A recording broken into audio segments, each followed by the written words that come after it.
Hello and welcome to Prime News. Now look at the headlines.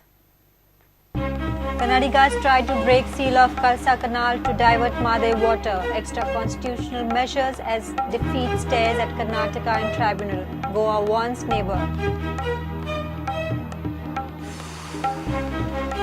Crime branch raids office of Churchill's financial consultant in Vasco. Finds disproportionate assets worth 100 crore rupees. More trouble for the Alemaus.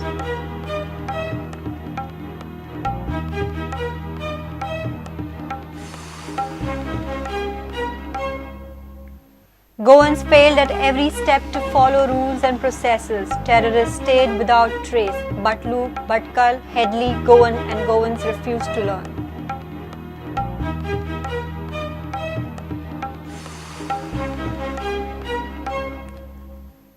Mining ban badly affects recoveries of Margao Urban Cooperative Bank. RBI puts embargo, asks bank not to disburse loans till September.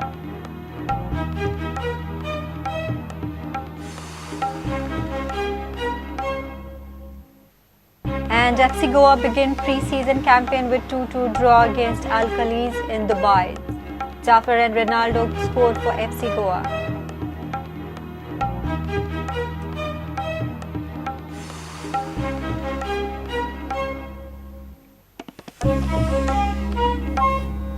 Now the news in detail.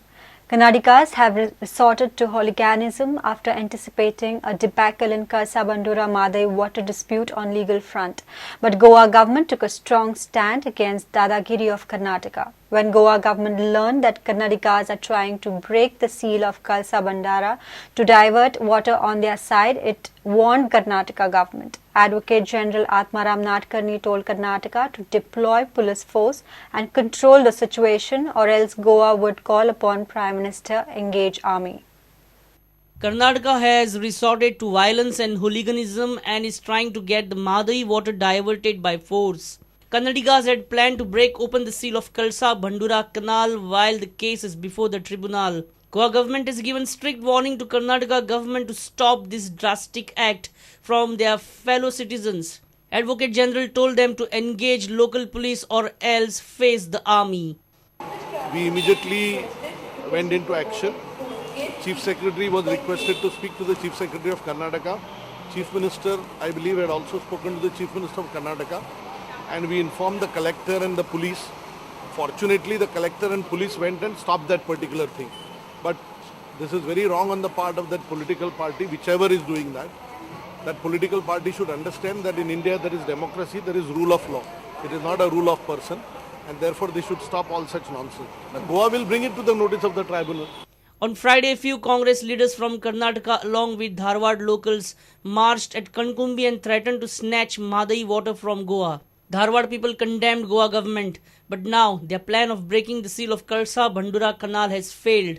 They are planning agitation at Delhi once the parliament session gets over. आणि एकंदर आजच्या बैठकीन त्यांच्यानी ठरवलेले आसा की लोकसभेचे जे अधिवेशन आसा त्या अधिवेशनापर्यंत जर कळसा भांडुरा प्रकल्पाचे निर्णय जर जावंक ना जाल्यार ह्या संदर्भान जे उत्तर कर्नाटकातले जे लोक आसा ते सुमार 10,000 लोक जे आसा ते 10,000 लोक दिल्लीन वयतले चलो दिल्ली करताले. आता गेले ते सगळे लोक कारण हांव वसासर रावलो कारण म्हाका खबर आसली की ते आयज त्या कालव्याची तोंडां उगडपाची आसली म्हणून पूण सगळे जे आसले ते वातावरण तेंच्यांनी पळयलें आनी सगळे आता गेल्ले आसा. Senior reporter Laukik Shilkar with Dishan Parab for Prudent.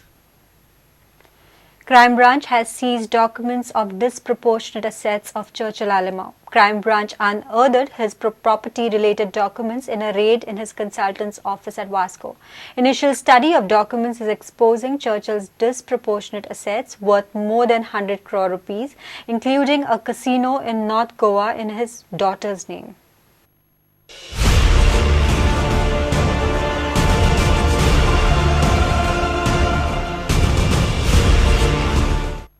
Crime branch team on Saturday raided office of tax consultant Daesh Naik at Vasco. Crime branch team in the 4-hour-long raid seized many documents showing disproportionate assets of former PWD Minister Churchill Alemao. Crime Branch is yet to study and evaluate Churchill's disproportionate assets, but Prudent has learned that Churchill has bought many properties in his name and in the name of his family members. Churchill and his family has many plots, flats, shops in Goa and out of the state. Crime Branch has found that there is one casino in North Goa in the name of Churchill's daughter. Initial estimate is that Churchill has accumulated disproportionate assets worth more than 100 crore rupees. Churchill is presently lodged in Kolwale jail in judicial custody. The High Court has reserved order on his bail plea, which is scheduled to be pronounced on Monday. Mukesh Kumar and Dishant Parab for Prudent. David Headley, Butlu and Yasin Bhatkal made Goa their hideout in the past, but Goans and government machinery is yet to learn its lessons. Latest was terrorist Syed Afaq, who stayed here and learned paragliding. Yasin Bhatkal of Indian Mujahideen stayed in Goa from 2011-2012. We are, however, just repeating our mistakes without learning anything.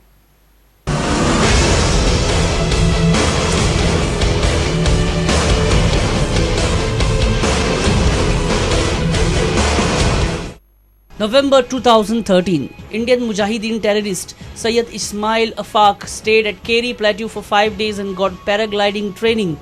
How did Afaq enter Goa? How did Afaq manage to get paragliding training? How our own government machinery failed to track them and how our own people fell prey to terror networking? Let's have a look. Narendra Raman, paragliding trainer, flouted rules for business and money. Raman, who imparted paragliding training to terrorists, runs his enterprise illegally. Narendra Raman does not have training license and certificate of being paragliding professional. Narendra Raman blindly agreed to train Afaq on receipt of an email. Narendra should have scrutinized and investigated Syed Afaq's precedents if he was a professional trainer.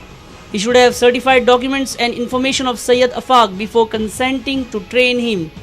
Now let us see how a people's desperation for money has opened the state for anti-social elements. While allotting house or premises on rent, there are some formalities to be followed, but people here have turned a blind eye and allotted premises on rent to tourists and unknown people just to earn fast and easy money. House owner has to get C form filled from the tenant before allotting him the premises. If house owner has filled the C form, police would have cracked on dubious visitors of the state. C form would have easily provided information of terrorists to police. Narendra Raman's house itself was given illegally on rent, no record with local panchayat. Panchayat unaware of ongoing illegal activities in illegal rented premises. This leads to threat for state and revenue loss for panchayat. Negligence of beat police clearly visible. Police which failed to track illegal paragliding training ongoing at Keri Plateau will never be able to track terrorist network. Police negligent and careless in collecting information of illegal business activities carried in their vicinity. For the last 15 years, this has been going on in similar fashion. In spite of so many incidents of terrorists making Goa its hideout, police and people are not alert nor proactive. Maybe all are awaiting for a blast to get a proper wake-up call. Senior reporter Laukik Shilkar for Prudent. A decomposed body was found hanging at Damodar Devasthan in Zambauli on Saturday evening. The dead body is of one Ullas Shanbag, hailing from Hubli, Karnataka. As per information, Ullas had come to Goa on 8 September. He was staying at the guest room in the temple. Gursorim fire personnel broke open the door, which was locked from inside. The decomposed body was found hanging to a fan in the guest room. The body has been sent to hospicio for post-mortem. Gursorim police investigating the case. Let's take a short break. Stay tuned.